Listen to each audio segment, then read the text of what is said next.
As we're starting off the new Masachet, the new tractate of Pesachim, I thought it would be useful just to look at the structure of the tractate overall, which is, by the way, chronological in some sense, or it is nearly chronological. The first 3 chapters deal with finding and getting rid of the chametz. We've got to get rid of the chametz. And we're going to do that towards the beginning of the 14th of Nisan. The next chapter, the 4th chapter, deals with working on the 14th of Nisan, which is Erev Pesach.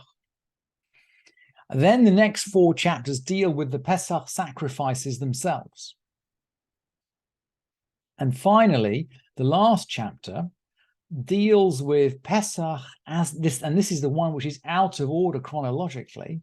Oh, no, maybe it's not. Okay, so we're dealing with the Pesach sacrifices, and then we're going to deal with the Seder. In other words, to what is today on the evening of the 15th, but of course then was after the Pesach sacrifices were completed.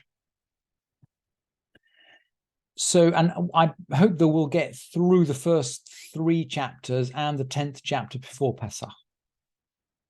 Now, these chapters are framed by a few important verses in mainly in Shemot.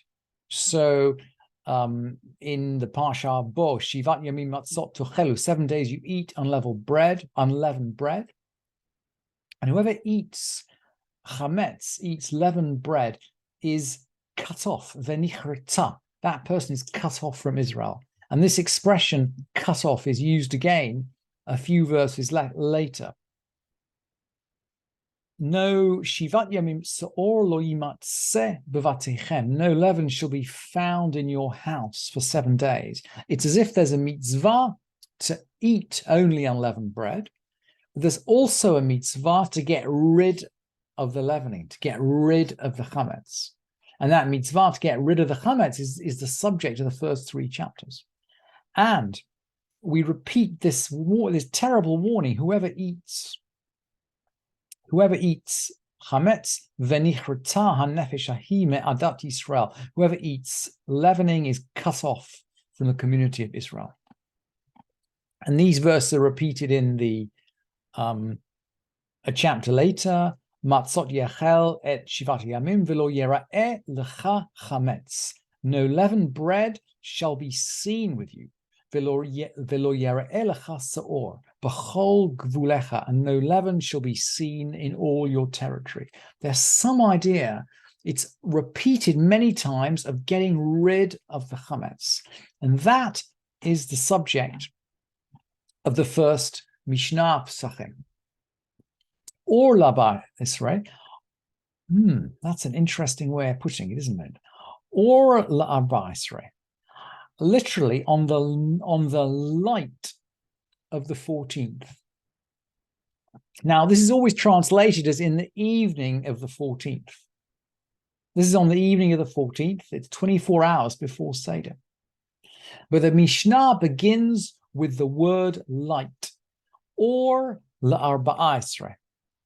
Light of the 14th, bodkin et hachametz la'or haner. We search for chametz by the light of the lamp. The word or is repeated. The word or comes twice at the beginning of the Masachet. Or la'arba'a Esrei bodkim et hachametz la'or haner. On the light of the 14th, they search for chametz by the light of the lamp. And we'll come back to this in a sec, but let's read the rest of the Mishnah. Every place into which chametz is not brought doesn't require searching. We don't have to search everywhere. And the Mishnah then challenges this. So why do they say 2 rows in a wine cellar? And the Mishnah seems to answer its own question by saying makom shemachnisin bo chametz, a place into which chametz might be taken. Maybe a wine cellar is a place where you wouldn't store food or eat food, but maybe you go into the wine cellar from your dining room, maybe looking for a nice bottle of wine to eat with your dinner. Maybe you've got a piece of bread in your hand as you go into the wine cellar and you put it down there. At least that's the example that the commentators bring. So maybe if we do bring bread into a wine cellar, we need to check there. And Beit Shammai say we look for, well, Beit Shammai and Beit Hillel are going to discuss how far we have to look in a wine cellar. And we could imagine, right, searching a wine cellar could be a giant task. Beit Shammai omrim shtei shurot al pnei kol hamartef. Beit Shammai say 2 rows over the front of the whole cellar. Uveit Hillel omrim shtei shurot hachitzonot shehen ha'elionot. Beit Hillel say the 2 outer rows, which are the uppermost. And maybe before we come back to the question of light, maybe we'll just have a quick look at, try to explain what Beit Shammai and Beit Hillel are saying, at least in the view of the commentators. And I've drawn you a little picture of this. Hope you can see the picture on the source sheet. The link to the source sheet, by the way, is on the WhatsApp group, and it'll be on the internet later tonight, and of course on the podcast introduction. And all these diagrams are embedded inside the source sheets, so you can see that I'm always coloring Beit Shammai red, by the way, because Beit Shammai are strict, so I'm going to make them red generally through these source sheets. And Beit Shammai will check 2 whole faces, that they'll the whole of the front face of this stack of barrels of wine, and then they'll go on top and check everything, the whole of the top layer.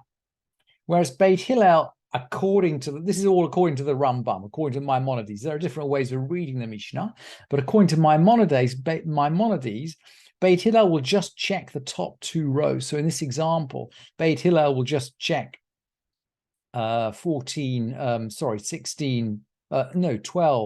barrels, whereas Beit Shammai will effectively check the whole of the front row and the whole of the top row. That's the dispute about how far you check. But let's just go back to the light, because I wanted to show you the explanations that the Rambam, which Maimonides, and which the Tosefta bring for this double use of the word light. And Maimonides says this is basically a literary device. He says, look, the search for chametz should clearly be on the night of the 14th, even though we're not forbidden to eat chametz until midday the following day. And then he says, Nikra Laila Or, the night is called light. The night is called light in the manner that many things are called by their opposite. So, for example, someone who's blind is called in the Talmud someone who has much light. Sankinaho. Sometimes the word bless is used instead of curse.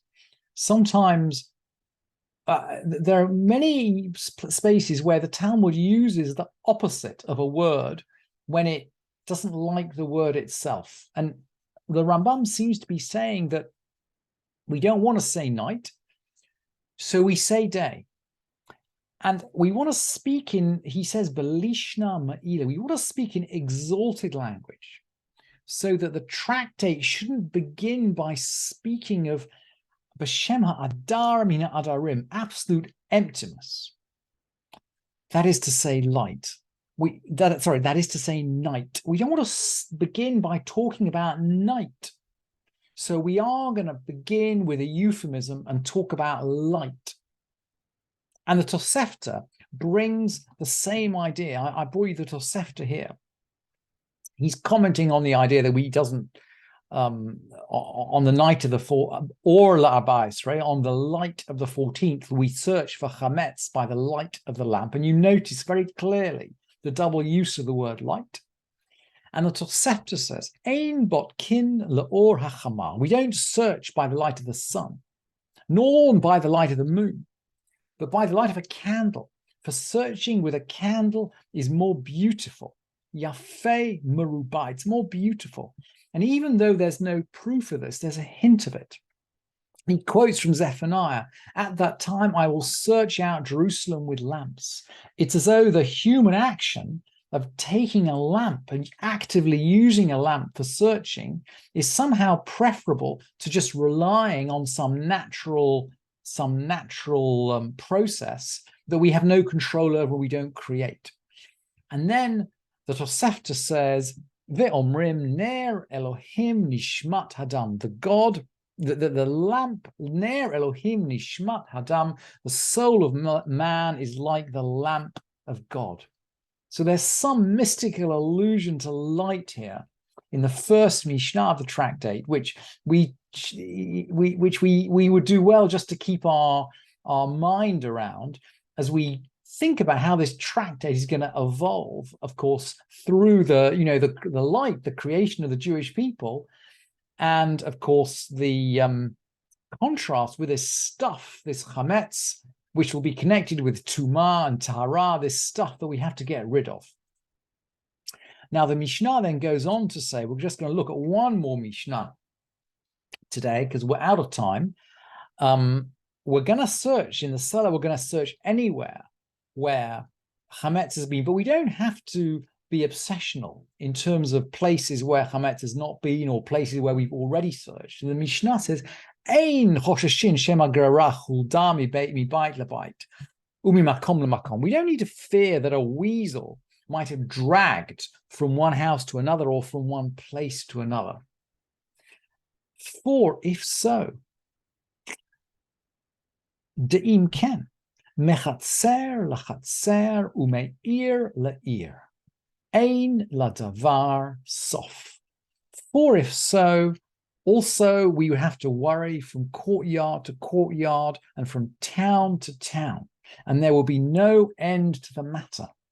If we were anxious in this state, there would be, an infinite search. And although there is this extraordinary imperative to get rid of the chametz, we don't put ourselves in the position of having to create an infinite search.